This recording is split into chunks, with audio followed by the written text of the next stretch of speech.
Cześć! Dzisiaj chciałam Wam pokazać Schoonship, czyli samowystarczalne osiedle ekologicznych domków na wodzie. Tutaj mieszkańcy sami produkują prąd, ścieki zamieniają w biogaz, który ogrzewa ich domy i pomimo tego, że unoszą się na wodzie, posiadają również piwnice. Brzmi intrygująco? Oglądajcie!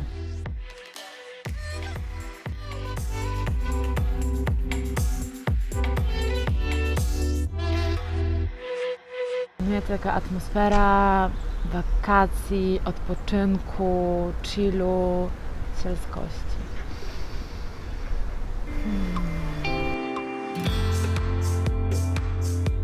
Zazwyczaj osiedla mieszkaniowe budowane są przez dewelopera, który później sprzedaje domy poszczególnym mieszkańcom. W tym przypadku było zupełnie inaczej. Wszystko zaczęło się od pewnej pani, która kilkanaście lat temu miała wielkie marzenie, aby żyć w ekologicznym domu na wodzie i tworzyć pewnego rodzaju wspólnotę z sąsiadami. Zaczęła opowiadać o swoim pomyśle znajomym i z czasem kolejne osoby dołączały się do pomysłu, aż założyli grupę, którą nazwali Schoonship, czyli tak jak nazywa się teraz to osiedle. Jednak miejsce z ich marzeń nie istniało. Ale zamiast czekać w nieskończoność, aż takie osiedle zostanie gdzieś kiedyś wybudowane, postanowili wziąć sprawy w swoje ręce i stworzyć swoje własne, idealne osiedle samowystarczalnych domów na wodzie. Obecnie jest to najbardziej ekologiczne osiedle domów pływających w Europie. To osiedle jest samowystarczalne, czyli off-grid. Składa się z 30 pływających domów połączonych pomostami. Cały układ osiedla został zaprojektowany przez biuro architektoniczne Space and Matter z Amsterdamu. Jednak o ostatecznym wyglądzie domów decydowali ich przyszli właściciele, dlatego na całym osiedlu nie ma dwóch takich samych domów. Mieszka tutaj bardzo dużo kreatywnych osób, m.in. artystka polskiego pochodzenia oraz para architektów, którzy również projektują w duchu ekologicznym.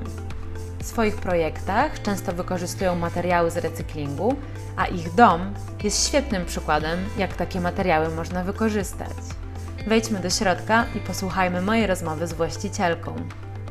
Yeah, we reused a lot of materials as well. Okay. So these window frames were former office window frames, and these are also the same and there. They are all reused, so we bought them and make them clean and reuse them in here. Okay. And this chandelier is also made from old city lights, which were in the trash bin because the city is changing to LED. Okay. And they're reused to make, and we also changed them to LED. Główna konstrukcja tego budynku wykonana jest z drewna i ma nawiązywać do zabytkowej zabudowy Amsterdamu oraz do typowych domów holenderskich na wsiach. Jest tu bardzo dużo materiałów z recyklingu. Podczas rozmowy zapytałam panią, czy istnieją jakiekolwiek złe strony mieszkania tutaj, w tym miejscu. Jesteście ciekawi odpowiedzi? No. It really is the best commercial of this housing estate, that there's nothing bad about living here. No, maybe some people like to have a garden, but yeah, you live on the water. I really like living on the water. It's like a garden. We have a sup and a little boat. Cool. We can play in the water. Cool. To chyba najlepsza możliwa reklama. Dlaczego domy na wodzie?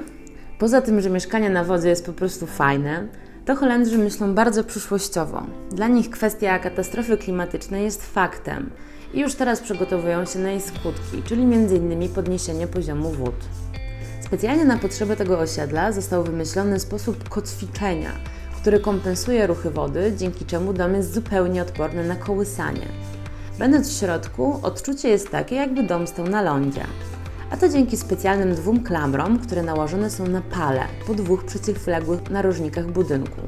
Ale pozostawiona jest przestrzeń, dzięki czemu przy podniesieniu się poziomu wody budynek też automatycznie się podniesie.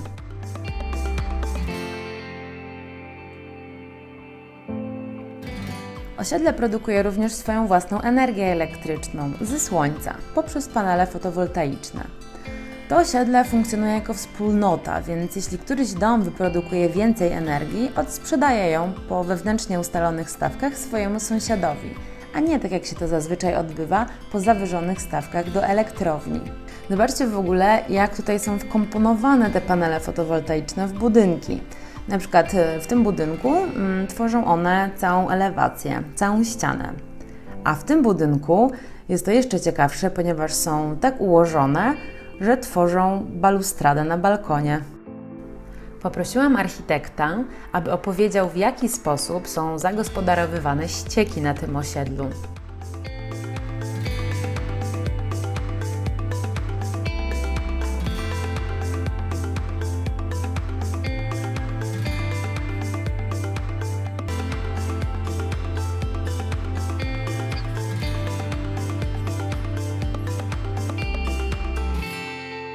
Sewage system that is vacuum tubed, so all the toilet waste is vacuum tubed towards a floating biorefinery, and that biorefinery transforms all the waste into energy, so biogas for heating the houses again, and fertilizer for farmers in the area.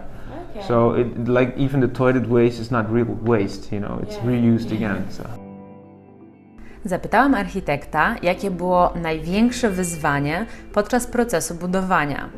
Okazuje się, że jednym z trudniejszych elementów był transport domów, ponieważ domy nie zostały wybudowane na wodzie, tylko na lądzie, w zupełnie innym miejscu. Co więcej, jedyny dostęp drogą wodną na osiedle był zablokowany przez dosyć niski most. Jak w takim razie udało się wprowadzić budynki? Posłuchajcie. Yeah, so that bridge is fixed, so it's not a bridge that can actually go up and down. So if the bridge needs to open, which was needed for getting the boats in, they come with two huge cranes that kind of tow the bridge out. And this cranes cost like, I don't know, 18,000 euros for a day. So it was very important that we could collect all the boats and one day could just put them all in while the bridge was open. So that was a kind of time push.